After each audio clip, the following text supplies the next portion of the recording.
और महालक्ष्मी सेल्स आपके लिए तैयार है लेटेस्ट कंज्यूमर अप्लायंसेस के साथ। Branded air conditioners, best brands, best offers के साथ आपके लिए अवेलेबल है महालक्ष्मी सेल्स में। एयर कूलर्स जो आपके पूरे घर में ठंडी हवा से आपके दिन को और खुशनुमा बनाए। Single door refrigerator, double door refrigerators, inverter battery, deep freezers, Visi cooler, LED televisions, semi and fully automatic washing machines, water purifier, RO plus UV, आटा चक्की, water dispensers, water coolers, mini refrigerators, सभी appliances best brands के best offers के साथ आपके लिए available है Mahalakshmi sales में।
नमस्कार, मी प्रेरणा बळीराम जाधव, राहणार सागाव मानपाडा रोड, डोंबिवली पूर्व येथे।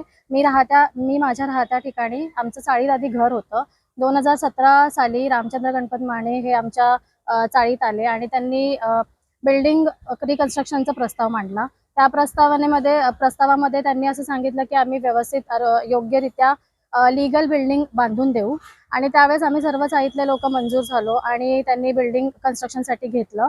आम्हाला त्याने आधी सांगताना सांगितलेलं घर वाढवून देऊ, त्याने घर वाढवूनही दिलं, पोझिशनही दिलं बिल्डिंग कन्स्ट्रक्शन नंतर, पण त्याने त्याचेही आमच्याकडून वाढवून पैसे घेतले। जवळपास 15 लाख रुपये त्याने वाढवून घेतले आमच्याकडून। त्यानंतर मी लहान होते जेव्हा वडिलांनी घर डेव्हलपमेंटसाठी दिलं तेव्हा, पण आता मोठं झाल्यावर मी आता जॉबला जाते, त्यामुळे मला असं कळालं की वडील माझे खूप जास्त रेट ऑफ इंटरेस्टने कर्ज भरत आहेत, लोन भरत आहेत। त्यामुळे मी एका वेगळ्या बँकेकडे गेली, कारण कर्ज कमी व्हावं, रेट ऑफ इंटरेस्ट कमी व्हावा।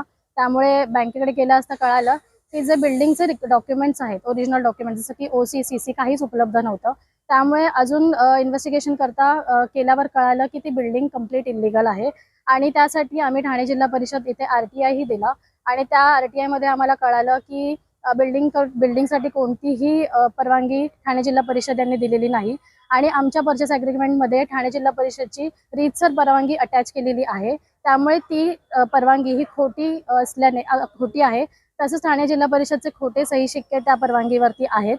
सदर प्रकरणाबाबत आम्ही 8 तारखेला म्हणजे 13 ठाणे मानपाडा पोलीस स्टेशन येथे एक गुन्हा दाखल केला आहे।